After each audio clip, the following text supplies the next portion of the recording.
The air is thick with sulfur. The sky hasn't been blue in years, maybe decades. It's a perpetual dirty orange, like the colour of rust mixed with ash. You're standing on what used to be a coastline, but the ocean is 3 miles further out now than it was when your grandparents were alive. And it's not that the land rose up. The water is just gone, evaporated, locked away in the atmosphere as choking humidity that makes every breath feel like drowning. Around you, the ground is littered with bodies. Fish that washed ashore and never made it back to water. Reptiles that crawled out of the forest looking for food that doesn't exist anymore. Plants that grew for millions of years, now just blackened stems poking through cracked earth. This isn't a war zone. There are no bombs, no fires, no armies. This is just Earth, 252 million years ago. And life itself is ending. If you're using this to fall asleep, that's literally why I make it. So subscribe maybe, and tell me where you are and what time it is. I check the comments and it's like Tokyo at sunrise, London at midnight, all at once. There's something comforting about knowing we're all scattered across the globe, falling asleep to the same story of ancient catastrophe. Now, you've probably heard of mass extinctions before. The asteroid that killed the dinosaurs 66 million years ago. That one's famous. It's in movies, documentaries, children's books. A giant rock from space slams into Earth, throws up a dust cloud that blocks out the sun, and boom, 75% of species gone. Terrible, catastrophic, world-ending. Except it wasn't world-ending. Not even close. Because 186 million years earlier, something far worse happened. Something so devastating that it makes the dinosaur extinction look like a bad weekend. Scientists call it the Permian-Triassic extinction event. But they have another name for it too, one that's more honest, more chilling. The Great Dying. Here are the numbers, and just try to wrap your head around them. 96% of all marine species wiped out. Not 96% of individuals, 96% of entire species. Trilobites, which had survived for 270 million years, everything Earth could throw at them, gone. Tabulate corals that built the reefs of the Permian seas, extinct. Blastoids, crinoids, eurypterids, names you've never heard because they don't exist anymore, because they all died in the same geological instant. On land, it was 70% of vertebrate species, the dominant reptiles that had ruled the continents for tens of millions of years, mostly dead. The insects that filled the air, nearly extinct. And here's the really terrifying part. Insects almost never go extinct. They're too adaptable, too numerous, too good at surviving. But during the Great Dying, 8 out of 10 insect orders vanished. That's the only mass extinction in Earth's history that significantly affected insects. Think about that. Something happened that was so catastrophic, so all-encompassing, that even creatures that can survive nuclear radiation, that can live in boiling water, that can go without food for months, even they couldn't make it. In total, roughly 90% of all species on Earth disappeared.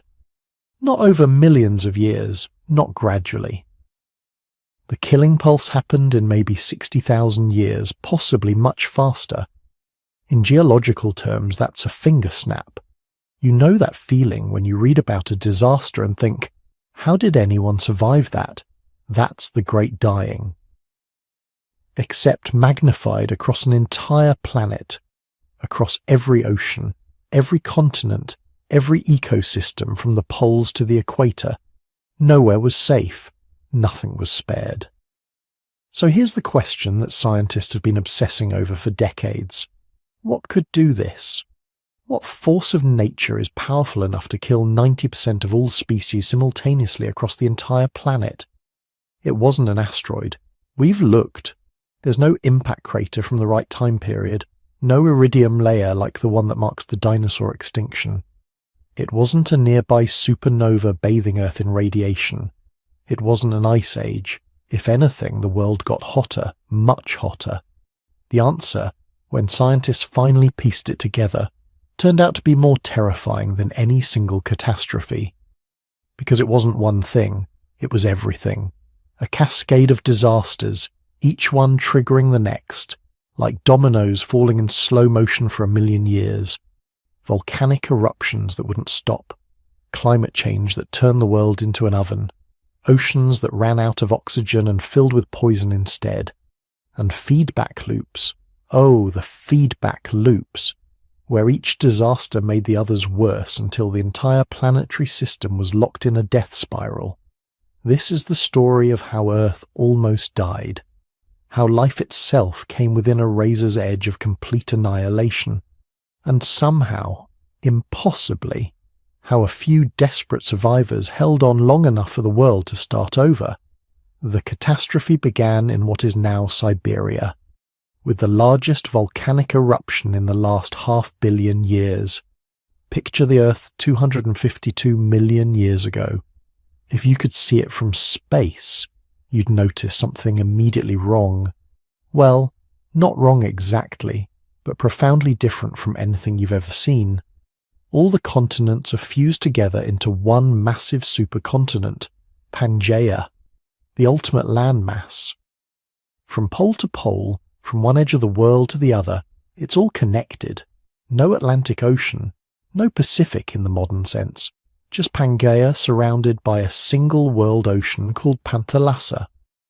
Now, you might think having all the land connected would make life easier.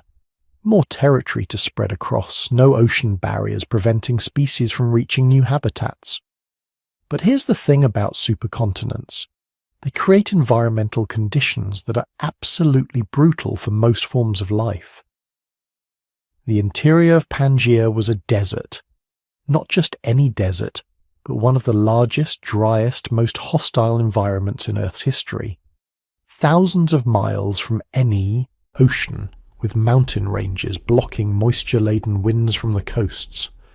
The centre of Pangaea received almost no rainfall.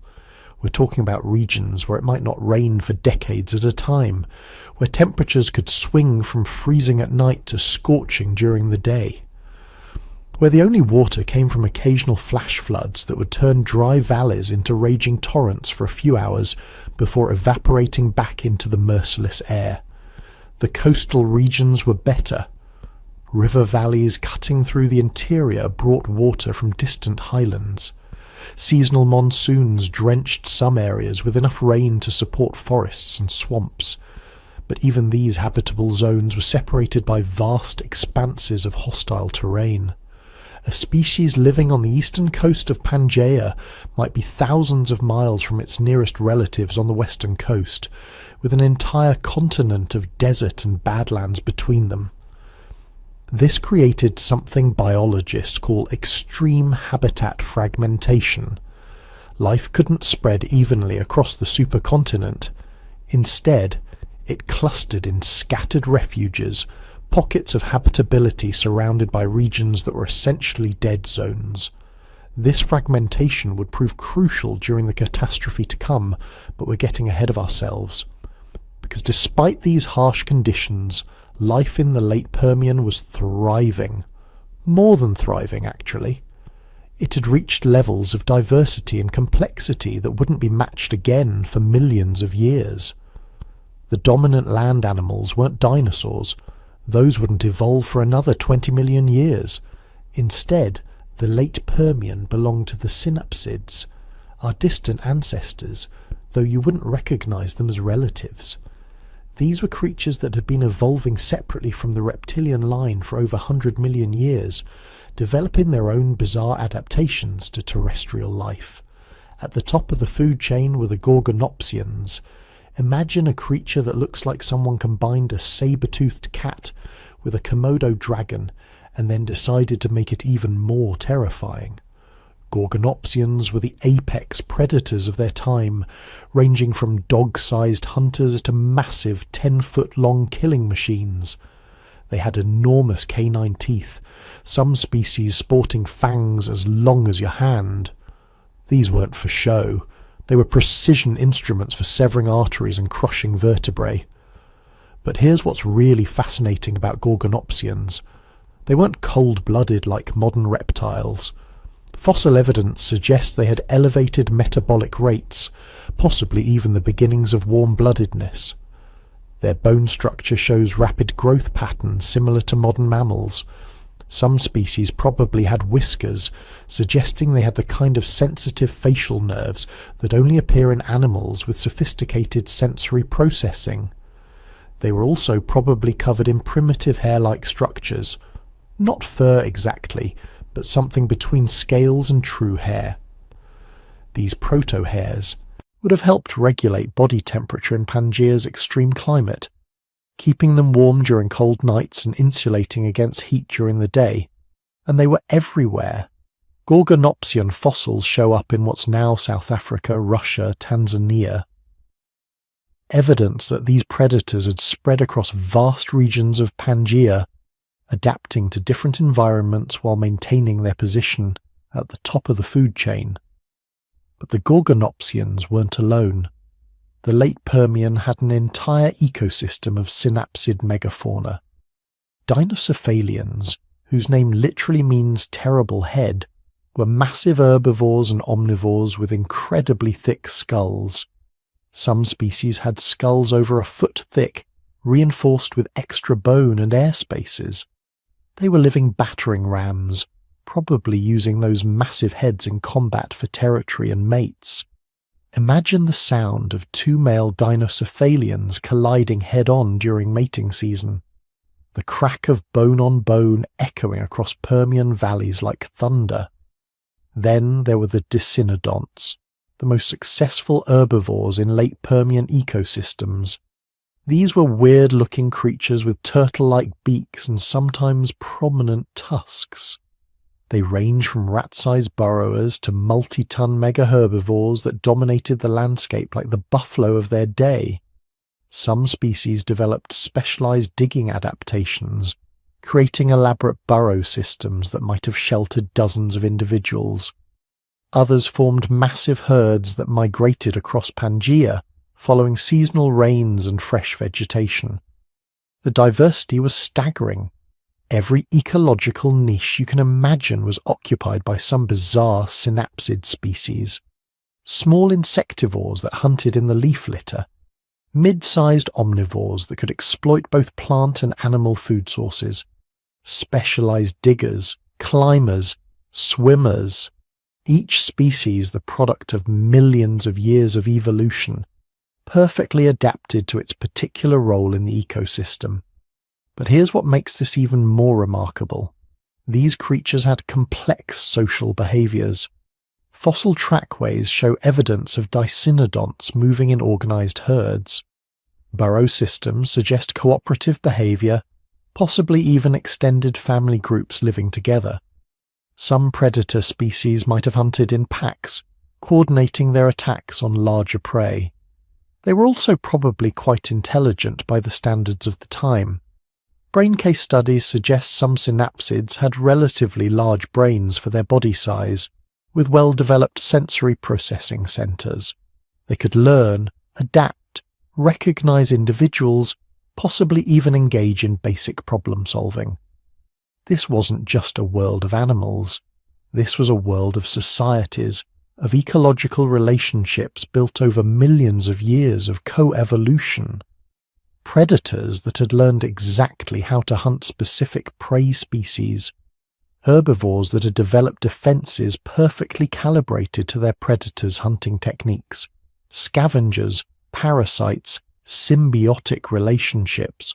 All the complexity of a modern ecosystem, just with completely different players. The forests of the late Permian were unlike anything you'd see today. They'd finally recovered from the Carboniferous period, when so much plant material had been buried to form coal deposits that forests had nearly disappeared. Now, 50 million years later, they were back with a vengeance. But these weren't forests of flowering plants or even conifers in the modern sense. The dominant trees were glossopterids, seed ferns with distinctive tongue-shaped leaves that could grow to enormous sizes. These trees had developed sophisticated adaptations to Pangaea's harsh interior climate. Deep root systems that could tap underground water sources, thick, waxy leaves that minimized water loss. Some species were deciduous, dropping their leaves during the dry season to conserve resources. Understory plants included primitive conifers, cycads, and tree ferns. The forest floor was covered with primitive mosses and lichens, and living among all this vegetation was an entire world of invertebrates. Insects had been evolving for over 150 million years by this point. They'd developed an incredible array of forms: primitive beetles, early relatives of modern dragonflies with wingspans over a foot across, cockroaches that had already perfected their design and would survive virtually unchanged to the present day. These insects weren't just passengers in the ecosystem. They were crucial players, pollinators transferring pollen between plants, decomposers breaking down dead vegetation and returning nutrients to the soil, prey species supporting entire food webs of insectivorous animals. The forests couldn't function without them, and they couldn't function without the forests. It was an intricate dance of mutual dependency that had been choreographed over millions of years. The oceans of the late Permian were even more diverse than the land. After hundreds of millions of years of evolution, marine life had developed into ecosystems of staggering complexity.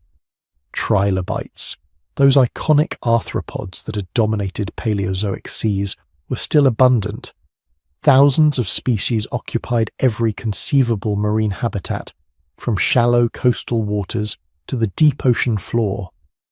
Some species were tiny, barely larger than a grain of sand. Others had grown to over 2 feet long, armoured predators of the sea floor.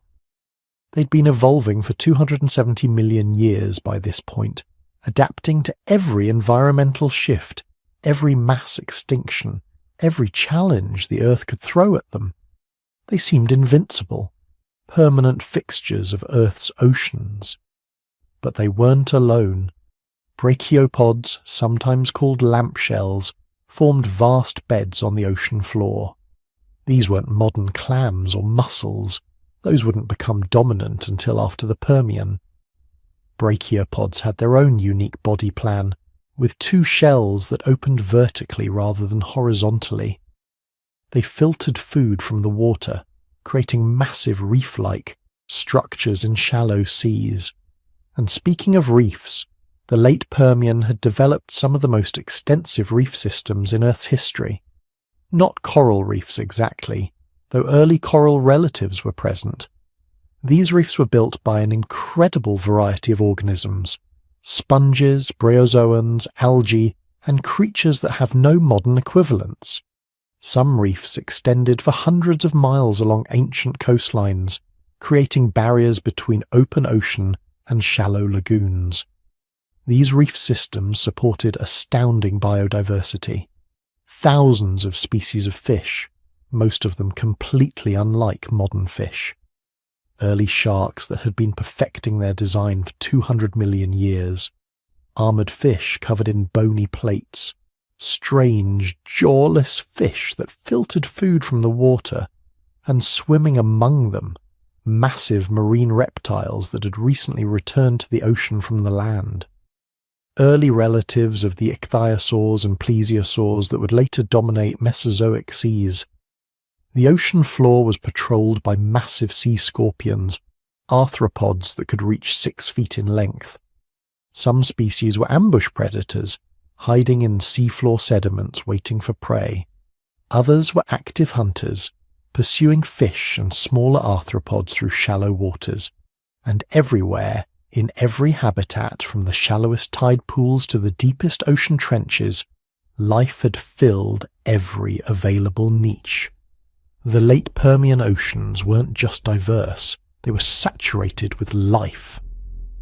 Every cubic metre of water contained multiple species competing, cooperating, eating and being eaten in an endless cycle that had continued for hundreds of millions of years. The delicate balance was perfect, too perfect maybe. These ecosystems had become so specialized, so interconnected, that every species depended on dozens of others. Remove one piece and the whole structure might weaken. Remove several and it could collapse entirely. But no one could have predicted what was coming. How could they? Life had survived asteroid impacts, ice ages, massive volcanic eruptions, and multiple extinction events over the past 500 million years. Every time the biosphere had recovered, often emerging more diverse than before. There was no reason to think this time would be any different. The creatures of the late Permian went about their lives completely unaware that they were living in the final moments of their world. Gorgonopsians hunted in Permian forests. Dicynodonts grazed in vast herds across ancient floodplains. Trilobites scuttled across ocean floors they'd inhabited since the dawn of complex life. And deep beneath what's now Siberia, pressure was building. Magma rising from the mantle, forcing its way toward the surface, preparing to unleash an eruption that would make every volcanic disaster in recorded human history look like a firecracker. The stage was set, the players were in position, and the curtain was about to rise on the greatest catastrophe Earth has ever known. Now we need to talk about what caused all of this. What could possibly destroy 90% of all species on Earth? What force could be so devastating that it made the asteroid that killed the dinosaurs look like a minor inconvenience?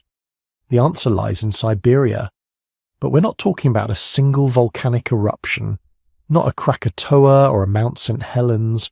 We're talking about something so massive, so prolonged, so utterly catastrophic that it barely fits into human comprehension.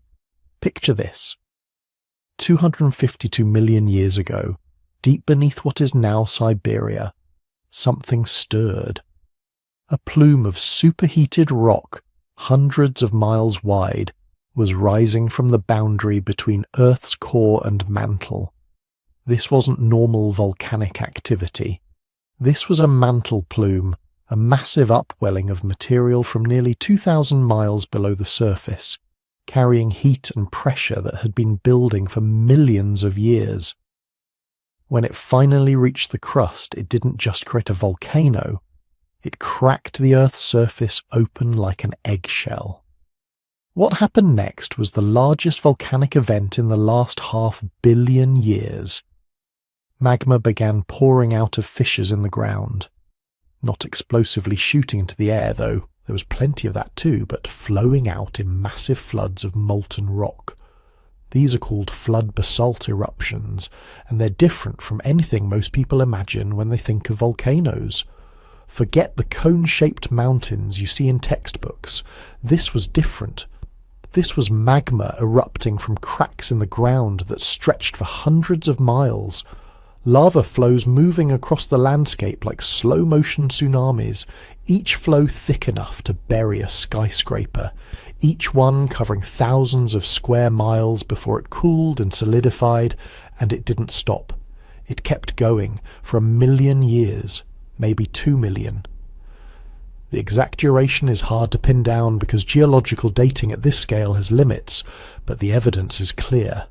This wasn't a brief catastrophe. This was a prolonged apocalypse that lasted longer than modern humans have existed as a species. The scale is almost impossible to comprehend. The Siberian traps, as geologists call this volcanic province, eventually covered an area larger than Europe. Some estimates put it at over 2 million square miles. That's bigger than the entire continental United States east of the Mississippi River. All of it buried under layer upon layer of volcanic rock, some layers over 1 mile thick. But here's what makes it even worse. The eruptions didn't happen all at once. They came in pulses, massive bursts of volcanic activity that would last for thousands of years, followed by quieter periods, then another pulse even bigger than the last. Each pulse would flood the landscape with fresh lava, release enormous quantities of volcanic gases, and trigger its own cascade of environmental catastrophes. The first pulse probably came as a shock to any life in the region. One day you're a perfectly content Permian reptile going about your business. The next day, the ground is shaking, fissures are opening in the earth, and molten rock is pouring across the landscape at temperatures hot enough to vaporize anything in its path. Animals that couldn't move fast enough were incinerated. Forests were consumed in firestorms. Rivers boiled away. But the lava itself was actually the least of the world's problems. What really mattered was the gas. Every volcanic eruption releases gases, mostly water vapor and carbon dioxide, but also sulfur dioxide, hydrogen sulfide, chlorine, fluorine, and dozens of other compounds. The Siberian Traps eruptions released these gases on a scale that defies imagination. We're talking about trillions of tons of carbon dioxide pumped into the atmosphere over the course of the eruptions, enough to raise atmospheric CO2 levels to more than 2,000 parts per million, possibly as high as 4,000. For comparison, pre-industrial levels were around 280 parts per million. Today we're at about 420 and already seeing dramatic climate effects. But carbon dioxide was just the beginning. The eruptions also released massive quantities of sulfur dioxide. When sulfur dioxide reaches the stratosphere, it reacts with water vapor to form sulfuric acid aerosols.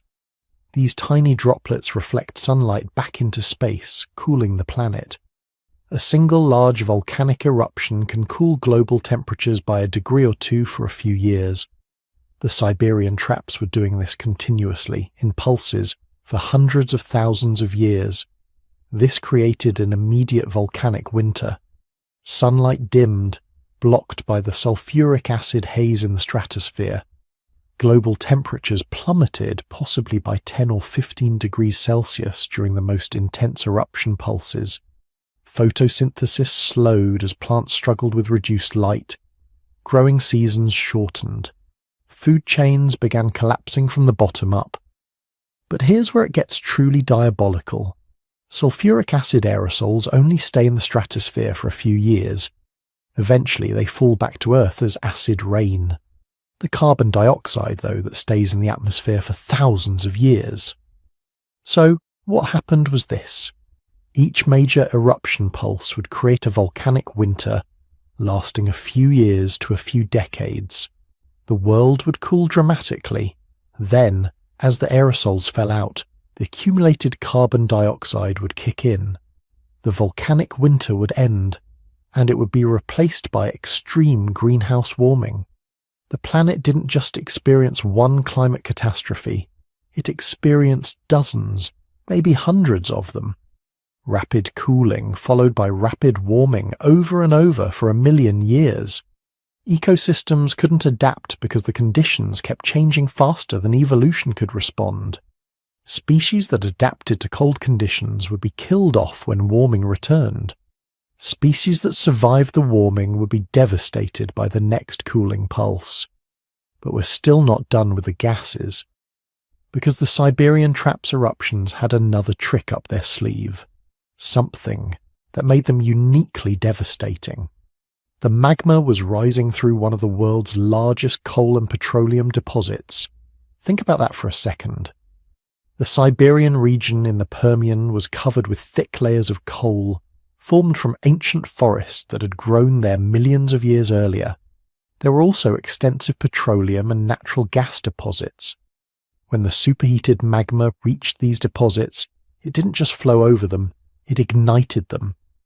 Underground coal seams caught fire and burned for thousands of years. Oil and gas deposits erupted in massive explosions that sent additional greenhouse gases rocketing into the atmosphere. The magma literally cooked the organic carbon in these deposits, converting it directly into carbon dioxide and methane. This wasn't just volcanic outgassing anymore. This was burning the Earth's ancient carbon reserves, dumping hundreds of millions of years' worth of stored carbon back into the atmosphere in geological instants. The methane was particularly devastating. Methane is a much more potent greenhouse gas than carbon dioxide, about 80 times more effective at trapping heat over a 20-year period.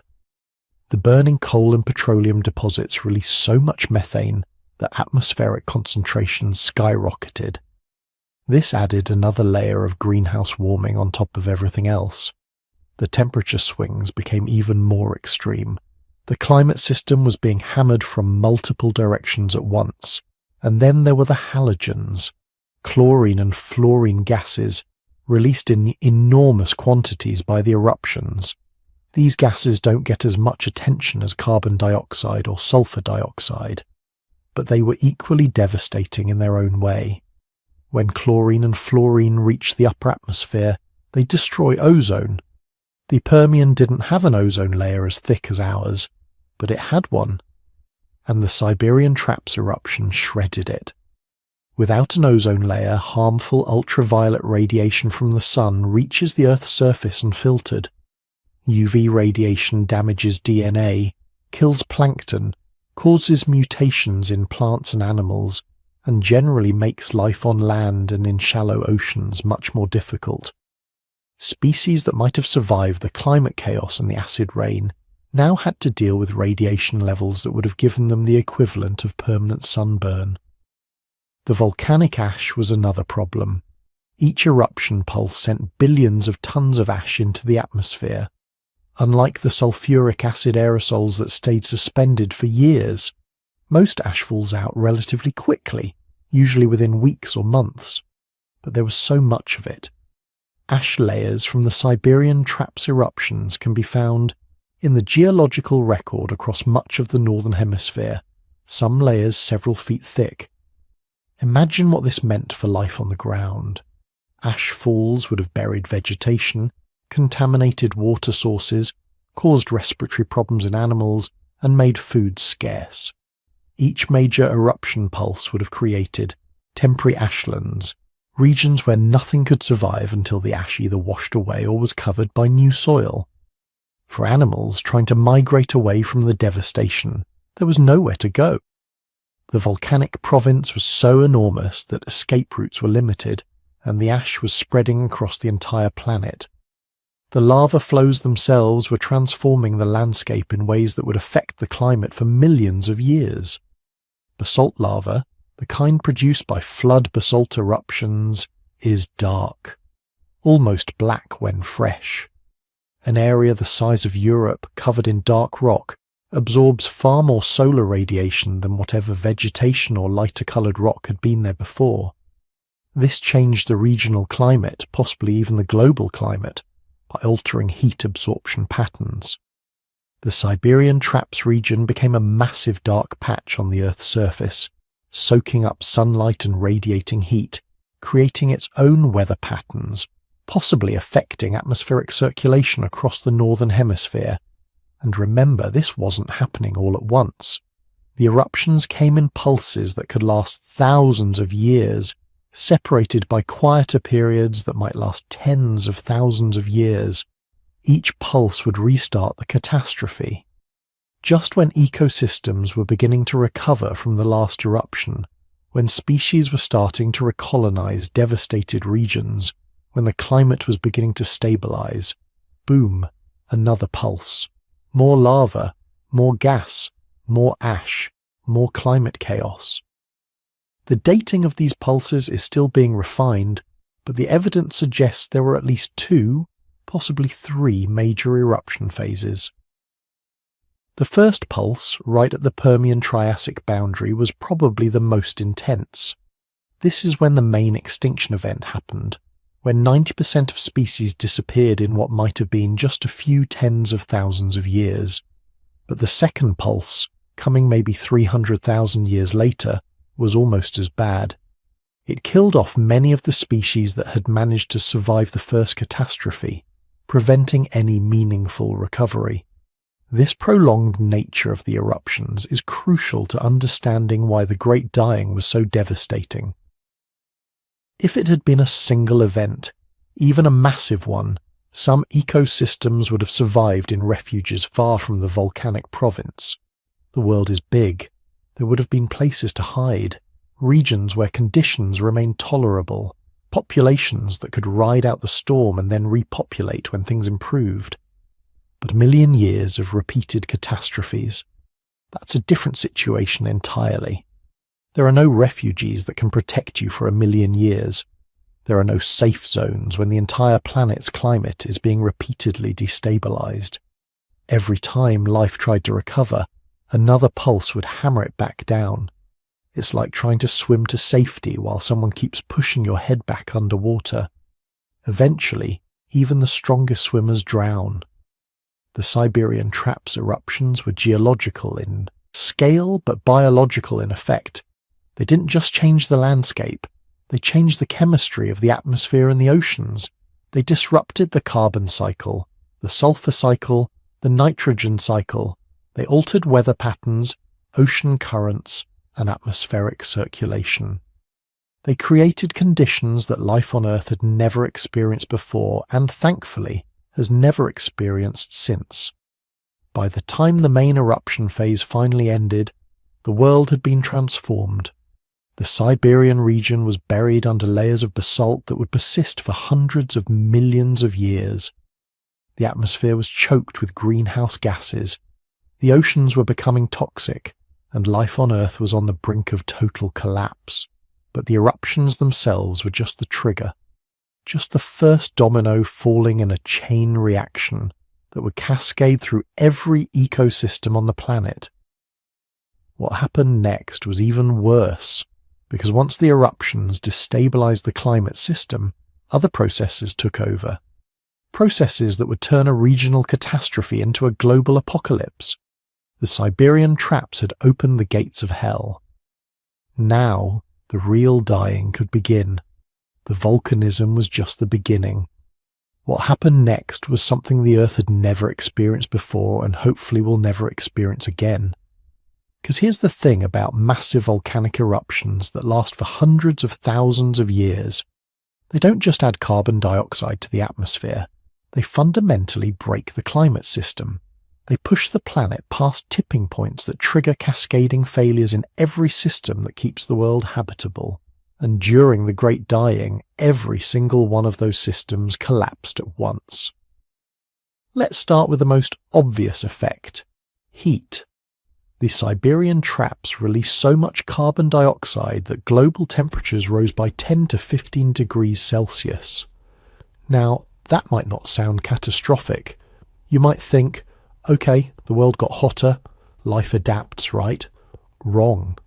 Because we're not talking about a gradual warming that happens over millions of years, giving evolution time to work. We're talking about planetary scale heating that happened in maybe 60,000 years, which in geological terms is basically instant. And we're not talking about warming that affects some regions while leaving others as refugees. We're talking about warming that made vast portions of the planet literally uninhabitable. Picture what 10 degrees of warming actually means. Take the hottest day you've ever experienced. Now add 10 degrees Celsius. That's 18 degrees Fahrenheit if you're counting. Suddenly, places that used to be warm become deadly. Places that were hot become hell on earth. And places that were already near the limits of what complex life could tolerate. They became killing zones where nothing could survive for long. The tropics, which should have been refuges teeming with life, became death traps. Temperatures in equatorial regions during the Permian were already warm, probably averaging around 30 to 35 degrees Celsius.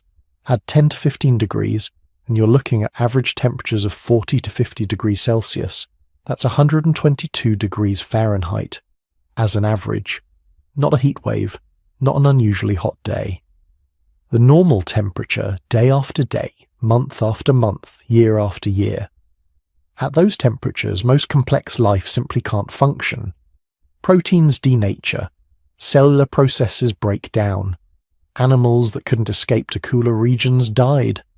Plants that had evolved for millions of years to thrive in tropical warmth cooked in the ground. Forests that had stood for eons turned brown and died, their dried remains becoming fuel for wildfires that raged across continents. The fossil record from tropical regions during the extinction shows this with brutal clarity. layer after layer of rock with almost nothing in it. No shells, no bones, no plant fossils, just empty sediment marking years when nothing lived, nothing died, nothing left any trace of its existence. But the killing heat wasn't even the worst of it, because the warming didn't just make the world hotter, it broke the ocean's circulation systems that had kept the planet's climate stable for hundreds of millions of years. Under normal conditions, Earth's oceans are constantly mixing. Cold, dense water sinks at the poles and flows along the ocean floor toward the equator. Warm surface water moves from the tropics toward the poles to replace it. This circulation pattern, called thermohaline circulation, does more than just move water around. It distributes heat across the planet, moderating temperatures. It brings nutrients from the deep ocean to the surface, feeding marine ecosystems. It keeps oxygen circulating throughout the ocean depths, allowing life to exist even miles below the surface. The warming killed it, completely. As polar regions heated up, the temperature difference between the poles and the equator decreased. That temperature gradient is what drives ocean circulation. Weaken it, and circulation slows. Eliminate it almost entirely, and circulation stops. By the peak of the warming, the poles weren't much cooler than the tropics. The ocean stopped mixing. Surface water sat on top of deep water like oil on vinegar. No nutrients circulated from depth to surface. No oxygen penetrated to the ocean floor. The deep ocean became stagnant, a vast pool of still water that would soon turn toxic in ways we'll explore later. But the surface wasn't much better. Without circulation to distribute heat, the oceans became like patchwork quilts of temperature zones. Some areas got so hot that they were basically marine deserts, too warm for most life to survive. Other areas experienced wild temperature fluctuations as storm systems and seasonal changes created temporary cooling, followed by brutal heating. Marine life that had evolved to handle relatively stable temperatures found itself facing conditions that changed faster than it could adapt. The atmospheric circulation patterns collapsed too. Earth's weather systems depend on temperature differences to drive winds and storms. Hot air rises at the equator, flows toward the poles at high altitude, cools, sinks, and returns at low altitude. This creates the trade winds, the jet streams, the monsoons, all the regular weather patterns that make different parts of the planet predictable. Weaken the temperature gradient and you weaken the circulation. The trade winds faltered. The jet streams became sluggish and unstable. Weather patterns that had been reliable for millions of years became chaotic and unpredictable. But most devastating of all was what happened to the monsoons. Before the extinction, Pangaea's interior regions depended on seasonal monsoons to bring rain from the coasts inland. These weren't like modern monsoons. These were mega-monsoons, massive atmospheric rivers that could carry moisture thousands of miles into the continental interior. They were the only thing that kept vast regions of Pangaea from being complete desert. The warming intensified them to the point of destruction. Here's why. Warmer air can hold more moisture, a lot more. For every degree Celsius of warming, the atmosphere can hold about 7% more water vapor. 10 degrees of warming meant the atmosphere could hold 70% more moisture. 70%. When that moisture-laden air finally hit the right conditions to release its water, it didn't fall as regular rain. It fell as biblical deluges that could last for weeks or months. Floods that carved new channels through the landscape, washing away soil that had taken millions of years to form, destroying habitats, drowning anything that couldn't escape to high ground. But between these catastrophic wet seasons came dry seasons that were equally deadly.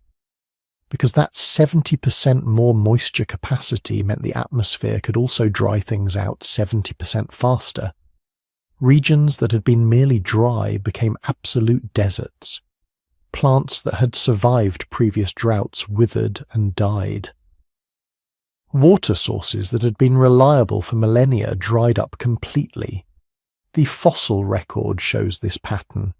Flood deposits filled with debris, followed immediately by wind-blown desert sand. Back and forth, drowning and desiccation, killing anything that had managed to survive one extreme before the next one hit. Interior Pangaea, which had already been semi-arid before the extinction, became truly hellish. Temperatures regularly exceeded 50 degrees Celsius. Rainfall, when it came as catastrophic floods. The rest of the time, the land baked under a sun that seemed to grow more brutal every year. Deserts expanded from the continental interior toward the coasts, consuming everything in their path. The fossil record from these regions is almost completely barren. Whatever had lived there before the extinction was simply erased. But wait, there's more. Because the volcanic CO2 wasn't the only greenhouse gas wreaking havoc. The warming triggered one of the most terrifying feedback loops in Earth's climate system, the release of methane from frozen deposits. During the Permian, vast amounts of methane were locked away in two types of deposits. First, in permafrost, frozen ground in high-latitude regions where methane from decaying organic matter had been trapped in ice for millions of years. Second, in methane clathrates, ice-like structures on the ocean floor where methane molecules are trapped in cages of frozen water. Both are stable only at low temperatures. Warm them up and they release their methane.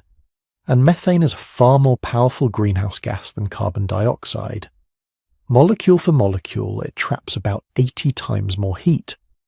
As the planet warmed from volcanic CO2, it warmed enough to destabilize these methane deposits.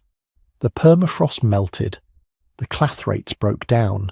Millions of tons of methane bubbled up from the ocean floor and melted out of frozen ground, adding even more warming on top of the volcanic heating. This created a feedback loop that would have been obvious to anyone watching if there had been anyone around to watch. Warming releases methane.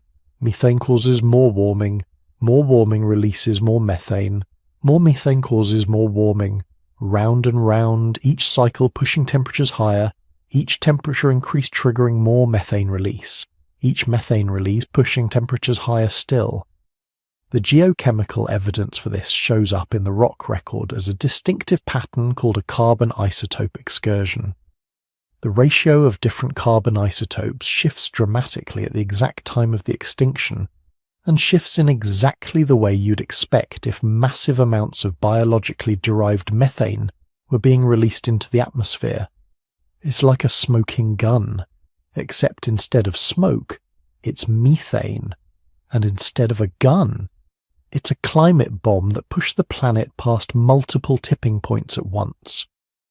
By the peak of the extinction, the Earth had blown past the point where normal climate feedbacks could stabilize things. Under normal conditions, when the planet warms, increased plant growth and enhanced rock weathering gradually pull CO2 back out of the atmosphere, cooling things down again. These negative feedbacks keep the climate system stable over long timescales, but there's a limit to how much warming they can compensate for. Push past that limit, and positive feedbacks take over. Warming that triggers more warming. Destabilization that triggers more destabilization. A runaway train with no brakes accelerating toward catastrophe. The Great Dying pushed well past that limit. With the thermohaline circulation shut down, the ocean couldn't absorb excess heat efficiently. With atmospheric circulation weakened, heat couldn't distribute evenly around the planet. With methane releases adding to volcanic CO2, greenhouse gas concentrations just kept climbing. With massive die-offs of plants and marine life, the biological processes that normally help regulate atmospheric chemistry collapsed. Every system that might have provided a brake on warming had failed. Every feedback that might have stabilized things had been overwhelmed. The climate system had entered a state that scientists call hypothermal, a period of extreme, sustained, uncontrollable heating that would last for hundreds of thousands of years. And here's the truly terrifying part: it was self-sustaining. Even if the Siberian traps had shut off completely, even if not one more drop of lava had erupted, the warming would have continued. The methane releases alone would have been enough to keep temperatures elevated. The stagnant oceans would have remained stagnant. The disrupted circulation patterns would have stayed disrupted. The planet had entered a new stable state, except this stable state was hell. Life that had evolved over hundreds of millions of years to thrive in a stable, relatively cool climate suddenly found itself in a world that bore no resemblance to the one its ancestors had known. Temperature zones shifted hundreds or thousands of miles in just a few generations. Rainfall patterns became completely unpredictable. Seasonal cycles that had governed reproduction and migration for millions of years broke down entirely. The rules of survival that had worked forever stopped working. Some organisms tried to adapt by migrating, but there was nowhere to go. The poles weren't cool refuges anymore. They were merely less brutally hot than the tropics. The interior continents weren't dry but habitable. They were absolute deserts where nothing could survive. The coasts, which should have provided moderate conditions buffered by the ocean, were subject to wild swings between catastrophic flooding and extreme drought. There were no good options, no safe havens, no territories that offered the stable conditions complex life requires. Others tried to adapt by evolving heat tolerance, but evolution takes time, and the warming was too fast. A species might develop the ability to tolerate temperatures a few degrees higher than its ancestors, but by the time that adaptation spread through the population, temperatures had risen several more degrees. It was like trying to climb a mountain while the mountain grows faster than you can climb. You never get any closer to the top. You just get more and more exhausted until you can't continue. The fossil record from the peak of the extinction shows the results with brutal clarity. Species that had been abundant for millions of years vanish in a geological instant. Entire ecosystems that had been stable for ages collapse within a few tens of thousands of years. Tropical forests disappear. Coral reefs die. The megafauna that had dominated terrestrial environments are replaced by almost nothing. Just a few hardy survivors eking out existence in a world that had become fundamentally hostile to complex life. And this wasn't the end. It was just the beginning. Because the climate catastrophe didn't kill most species directly. It set the stage for an even more terrible killer that would turn the oceans into toxic death zones and push the extinction to truly apocalyptic levels. But that comes next. For now, just understand, the world had become hell, and it was about to get worse. But the atmospheric nightmare was just the beginning. Because here's the thing about a planet-wide climate catastrophe. Nothing happens in isolation. The same volcanic gases that were poisoning the air and cooking the atmosphere were also attacking the oceans. And what happened there was somehow even worse.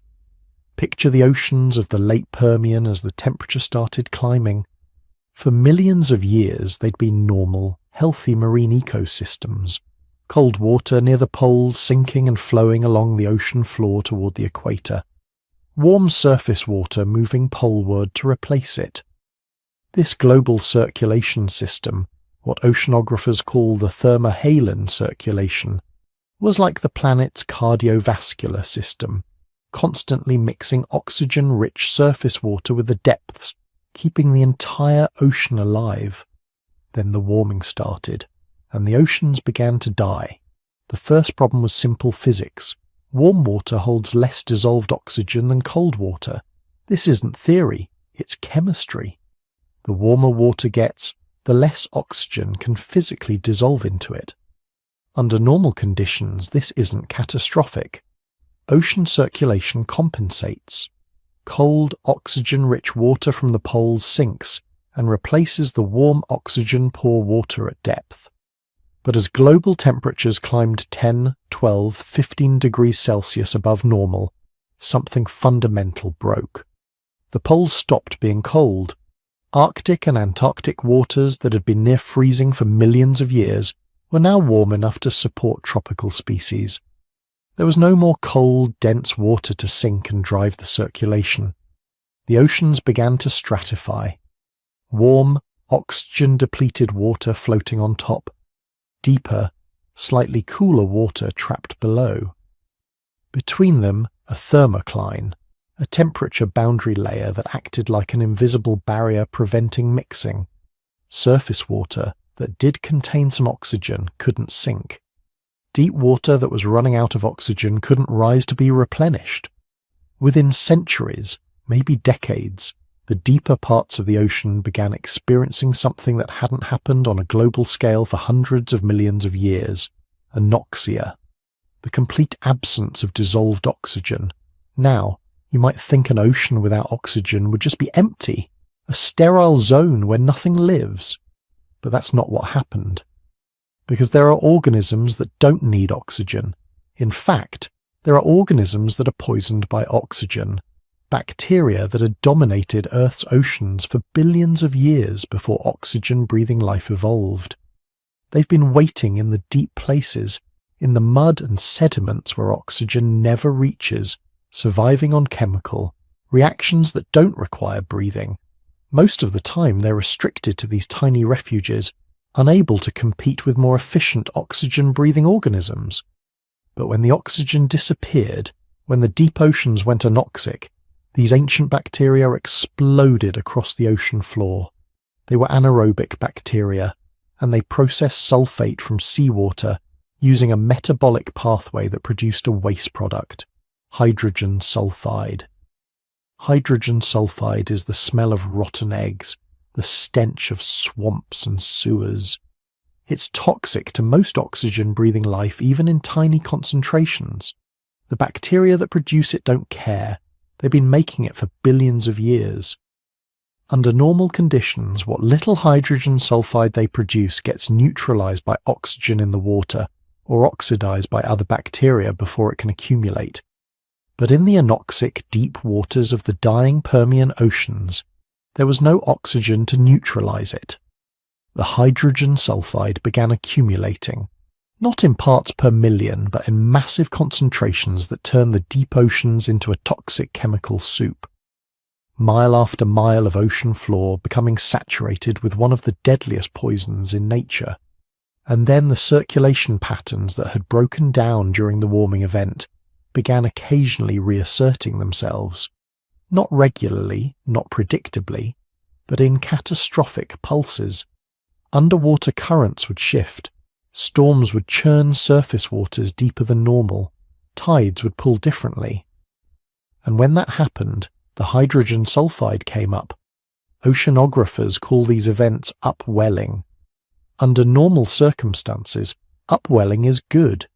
It brings nutrient-rich deep water to the surface, feeding blooms of plankton that support entire marine food chains. But Permian upwelling wasn't bringing nutrients, it was bringing poison. When hydrogen sulfide reached the surface, it didn't just kill marine life directly, though it did that too. It fundamentally changed what could live in the water. The ocean surface began hosting blooms of photosynthetic bacteria that could tolerate and even thrive in the presence of hydrogen sulfide. Purple sulfur bacteria and green sulfur bacteria, primitive organisms that use hydrogen sulfide the way plants use water. These bacterial blooms turned vast expanses of ocean purple and green, colours that would have been beautiful if they hadn't represented the death of everything else. Because wherever these bacteria dominated, nothing else could survive.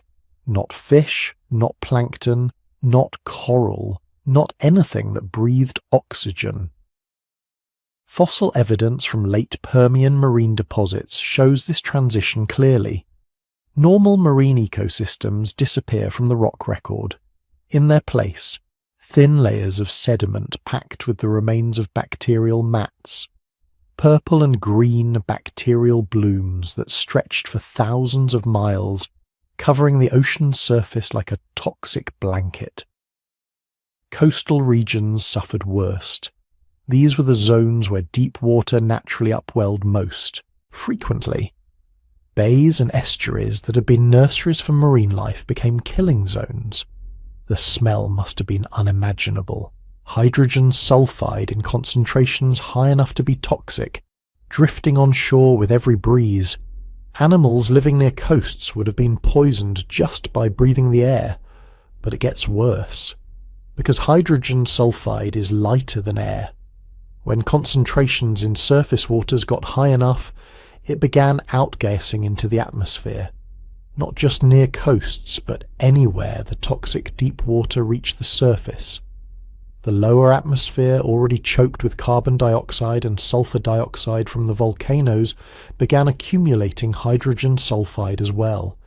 In the atmosphere, hydrogen sulfide reacts with oxygen and ultraviolet light.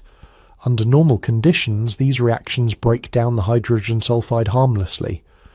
But the Permian atmosphere wasn't normal. The oxygen concentration was dropping from volcanic consumption and lack of plant photosynthesis. And hydrogen sulfide was being released faster than normal atmospheric chemistry could process it. Some of it reached the stratosphere, and there it began destroying the ozone layer. Ozone is that thin layer of modified oxygen molecules high in the atmosphere that shields Earth's surface from the worst of the sun's ultraviolet radiation. It's essential for surface life. Without it, UV radiation intense enough to damage DNA and kill cells reaches ground level. During the Great Dying, hydrogen sulfide emissions from poisoned oceans began tearing holes in this protective layer. The evidence is subtle but clear. Late Permian plant fossils show increased frequency of mutations and malformations consistent with UV damage. Spores develop thick protective walls.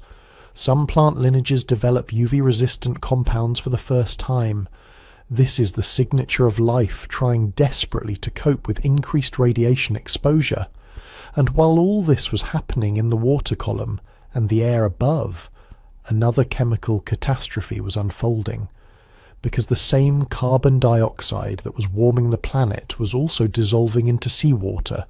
And when CO2 dissolves in water, it forms carbonic acid. Ocean acidification. The term sounds technical and abstract until you realize what it means for marine life. Many organisms build shells and skeletons from calcium carbonate. Coral reefs, shellfish, countless species of plankton that form the base of marine food chains all depend on being able to extract calcium from seawater and combine it with carbonate to build their structures. But carbonic acid dissolves calcium carbonate. The more acidic the ocean becomes, the harder it is for organisms to build and maintain these structures. Eventually, the water becomes so acidic that calcium carbonate structures begin dissolving spontaneously, even while the organism is alive.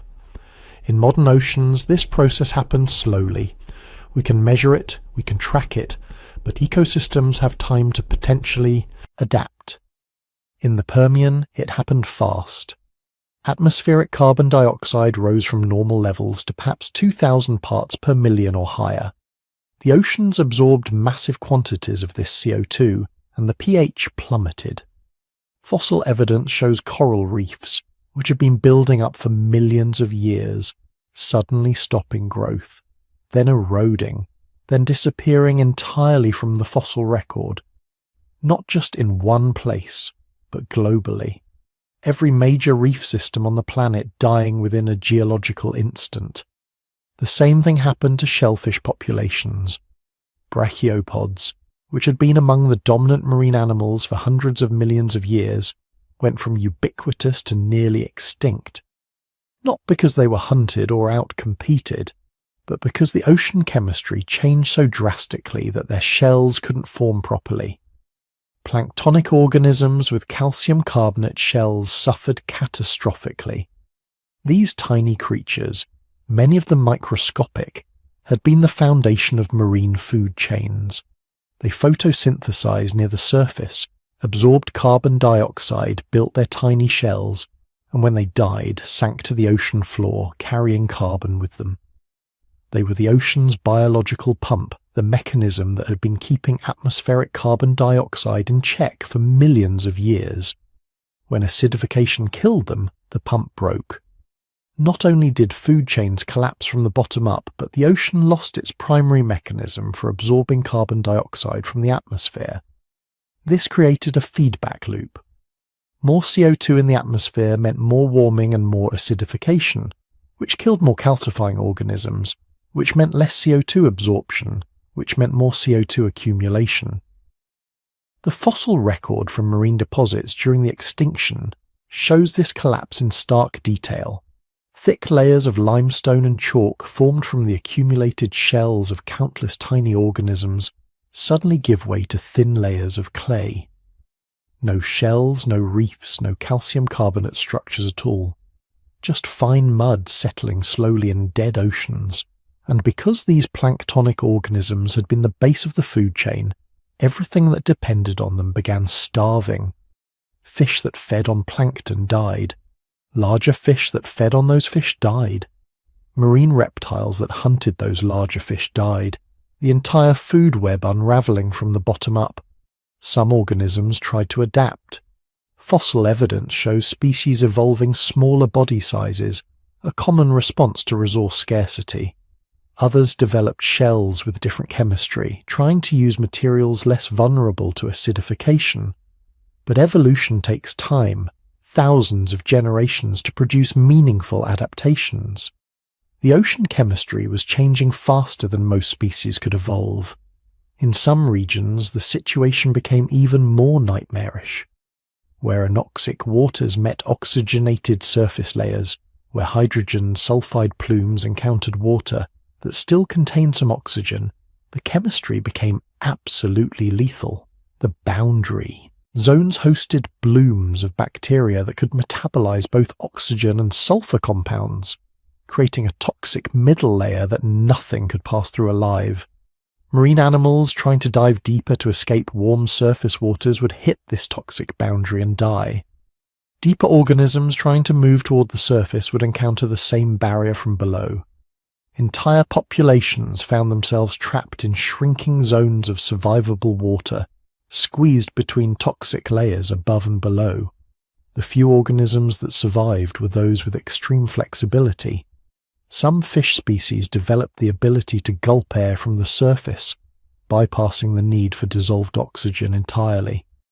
Some invertebrates evolved tolerance to low oxygen conditions that would have killed their ancestors.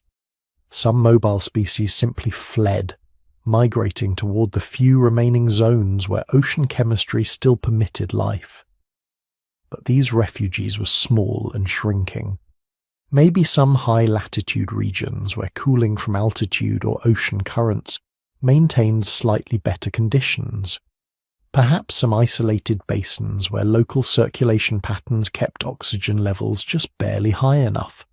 Small pockets of survivability in a dying ocean. For millions of years, the oceans had been Earth's largest reservoir of life. Now they were a planet-wide toxic waste dump. Anoxic at depth, poisonous at the surface, acidic throughout, and laced with hydrogen sulfide that killed anything unlucky enough to encounter it. The purple and green bacterial blooms spreading across the surface were like a shroud covering a corpse. And the worst part? This wasn't temporary. The volcanic eruptions that had triggered the cascade were still ongoing, still pumping carbon dioxide and sulfur into the atmosphere. The warming was still accelerating. The anoxia was still spreading. The hydrogen sulfide production was still increasing. The ocean's death spiral was nowhere near its bottom. What had been the planet's largest ecosystem, covering 70% of Earth's surface, hosting the vast majority of life's biomass and diversity, had become a toxic soup that killed almost everything it touched. The seas hadn't just turned deadly, they had turned into something that shouldn't exist on a living world. But somehow, somewhere, in the tiny slivers of ocean that remained even marginally habitable, a few species were hanging on, waiting, enduring, hoping that eventually somehow the chemistry would shift back towards something that could support life again. They had no way of knowing it would take millions of years. But here's the thing about ecosystems. They don't die all at once, they unravel. Thread by thread, species by species, relationship by relationship, and once the unraveling starts, it accelerates. Because ecosystems aren't just collections of organisms living in the same place. They're networks of dependencies, webs of relationships where every species depends on dozens of others. Remove one thread, and the whole thing starts to come apart. The first casualties were the organisms nobody thinks about, but that make everything else possible. The filter feeders. Those humble marine creatures that spend their lives straining microscopic organisms from seawater. Brachiopods, bryozoans, crinoids, countless species of small shellfish that form the foundation of marine food webs. They were dying by the billions. These weren't dramatic deaths. No massive die-offs visible from shore. Just steady decline as ocean chemistry turned against them. The carbon dioxide that had dissolved into seawater was making it more acidic, eating away at their calcium carbonate shells. Every generation found it harder to build protective covering. Shells became thinner, more fragile, more easily crushed by predators or broken by waves. And here's the cruel mathematics of it. Building shells requires energy. The more energy you have to spend maintaining your shell in acidic water, the less you have for reproduction. Population growth slows. Deaths start outnumbering births. And then, quietly, over just a few thousand years, species that had dominated the oceans for hundreds of millions of years simply stop existing. But their extinction didn't just mean fewer filter feeders. It meant the collapse of everything that depended on them. The fish that ate them, the larger fish that ate those fish, the marine reptiles at the top of the food chain, every level of the food web shaking as the foundation crumbled. The reef builders went next. Corals and sponges that had constructed the Permian equivalent of modern coral reefs, massive underwater structures that provided habitat for thousands of species. They were calcium carbonate organisms too, just as vulnerable to ocean acidification. But they also faced another problem: temperature. Reefs exist in a narrow temperature range. Too cold and they can't grow.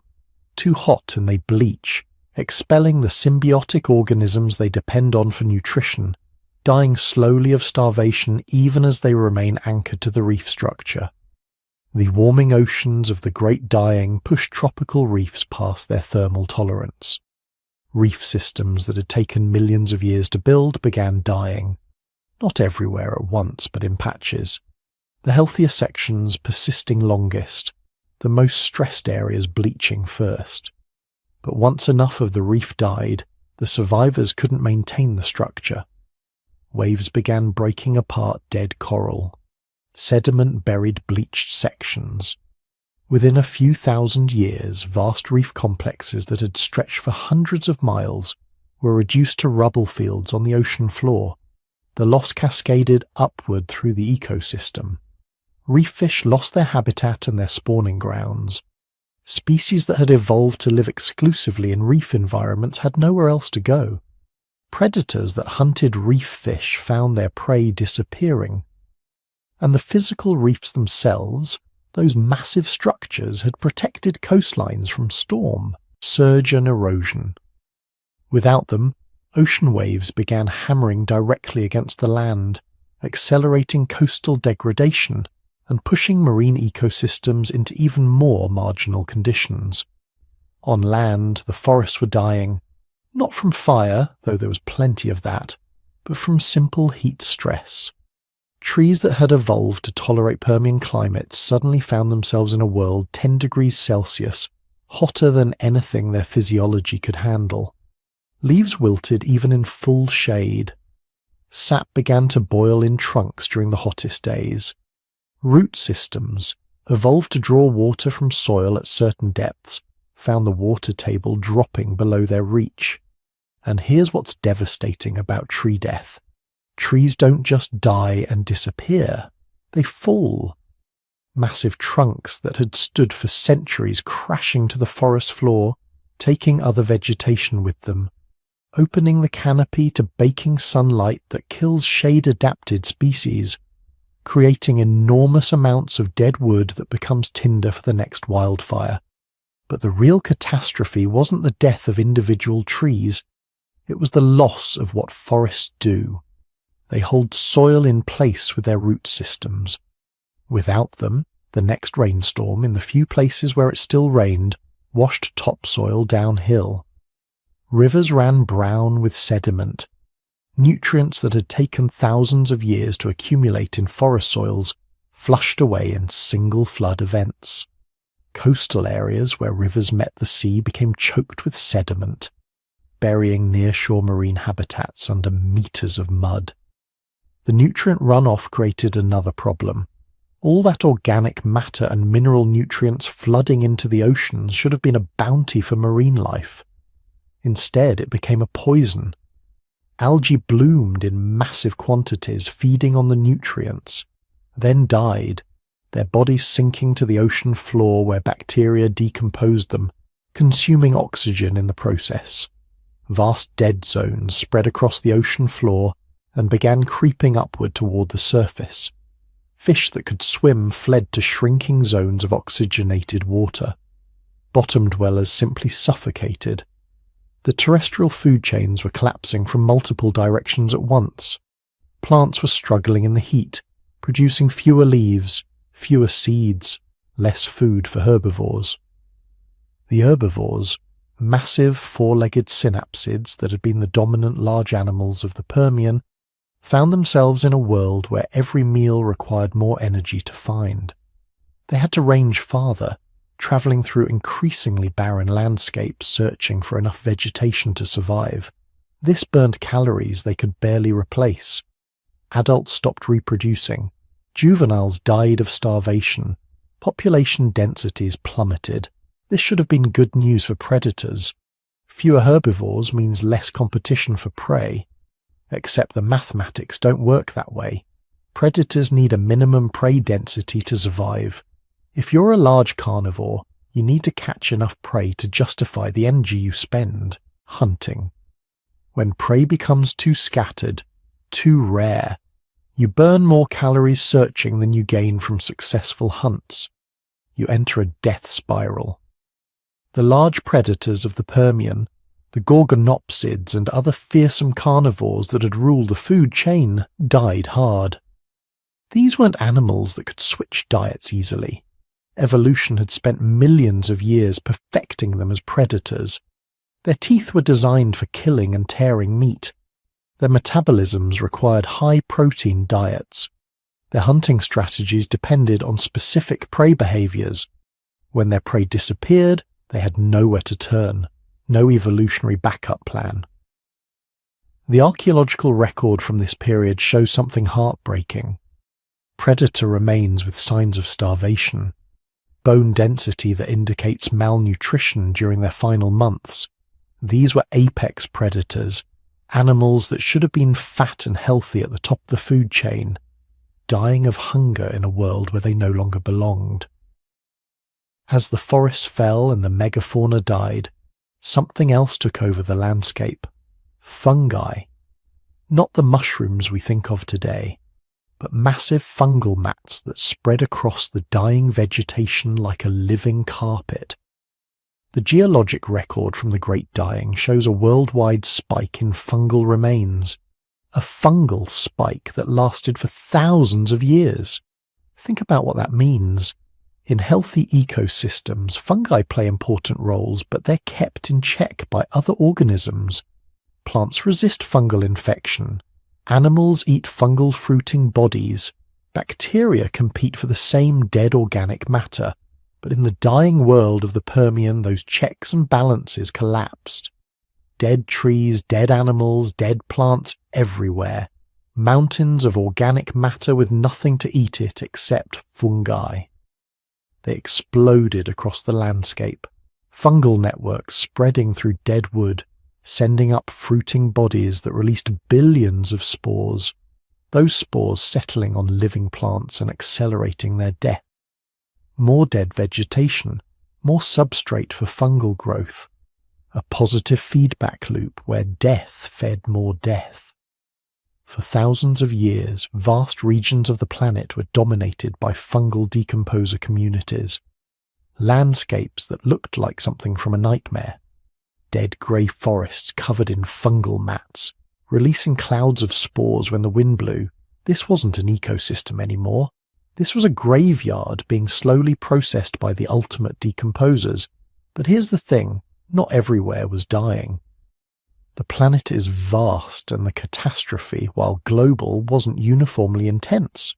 There were refuges, places where geography and climate combined to create survivable conditions. The polar regions, though they were warming too, remained cooler than the tropics. High-altitude areas, mountains tall enough to reach into cooler air, provided temperature refuges. Certain coastal areas where ocean currents still brought cool water could maintain more moderate temperatures. These refuges were tiny compared to the dying zones, maybe 5% of the planet's surface, maybe less. But they were enough. Species that could reach these refuges had a chance. Populations that had been widespread contracted to tiny holdouts. Animals and plants that had once ranged across continents found themselves restricted to single mountain valleys or isolated coastal strips. The genetic bottlenecks this created were extreme. Populations that had numbered millions reduced to thousands or hundreds. All that genetic diversity built up over millions of years of evolution collapsed. The survivors were whoever happened to be close enough to a refuge to reach it, whoever had the physiological tolerance to survive in marginal conditions, whoever got lucky. And here's what's remarkable. Size became a liability. The massive herbivores and predators that had dominated Permian ecosystems were among the first to die. They needed more food, more territory, more resources to maintain their populations. These survivors tended to be smaller, organisms that could subsist on less food, survive in smaller territories, reproduce more quickly when conditions improved. Insects were among the great survivors. Their small size meant they needed less food. Their short generation times meant they could adapt quickly to changing conditions. Their ability to enter dormant states let them wait out the worst conditions.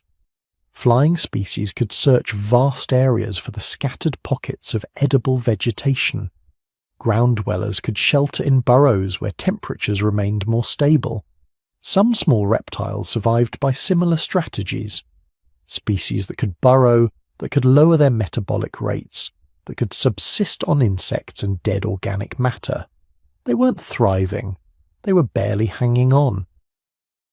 But barely hanging on was enough to see the other side of the catastrophe. The marine recovery lagged far behind the terrestrial recovery, and this created a feedback loop that extended the crisis by millions of years. On land, once the volcanic eruptions finally began to wane and atmospheric carbon dioxide levels started to stabilize, conditions began improving relatively quickly. Vegetation could recolonize in decades or centuries.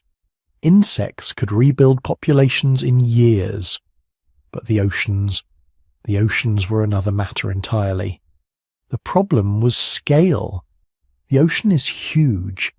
It contains 97% of Earth's water, and all that water had absorbed enormous quantities of carbon dioxide, changing its chemistry fundamentally. Ocean acidification doesn't reverse quickly. Even after atmospheric CO2 levels began dropping, the oceans remained acidic. They would need thousands of years, tens of thousands of years, to exchange their water with the atmosphere and gradually return to normal pH levels. But it was worse than just waiting for chemistry to improve.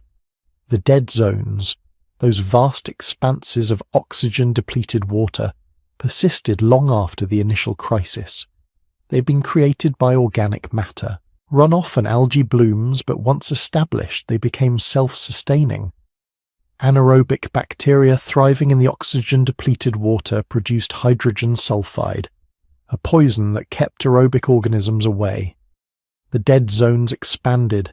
Some reached the surface, creating vast areas of purple ocean where hydrogen sulfide-producing bacteria turned the water colour.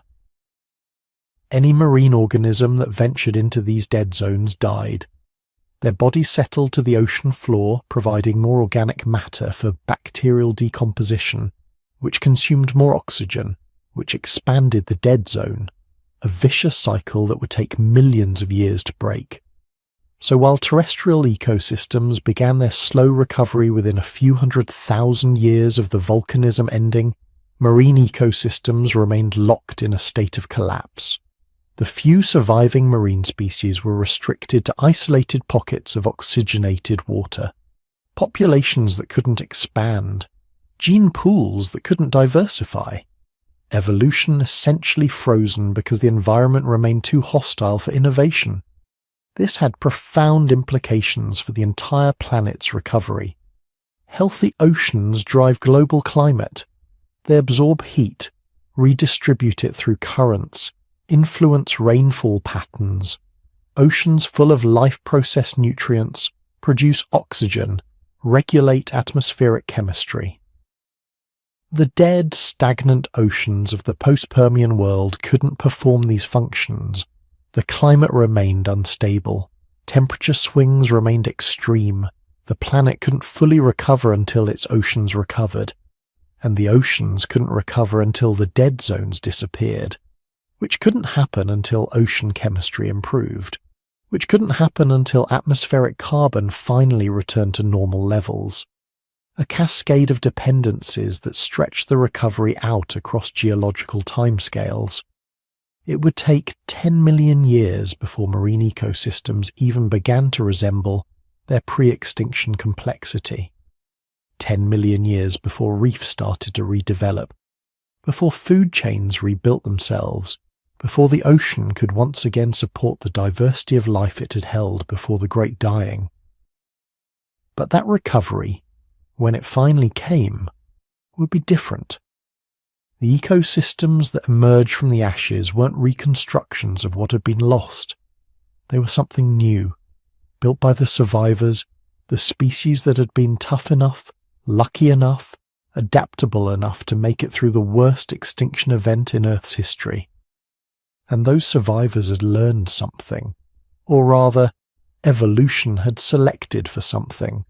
The ability to survive catastrophe was now written into the genetic code of every species that came after. But here's the thing about extinction events. They never kill everything. 96% of marine species disappeared. 70% of terrestrial vertebrates vanished. But that means 4% of ocean life survived. 30% of land animals made it through. The question isn't just who died, it's who survived. And more importantly, why? Because the answer to that question tells us something fundamental about life itself, about what it takes to endure when the world is literally ending around you. Picture the landscape 251 million years ago, just after the dying stopped. You're standing on what used to be a lush river delta, full of vegetation and animal life. Now it's a wasteland. The soil is grey and dead, stripped of nutrients, scattered bones bleach in the sun, remains of animals that died months or years ago. The air is still toxic, though not as poisonous as it was at the height of the catastrophe. And then you see movement. Something small, about the size of a pig, waddling across the barren ground.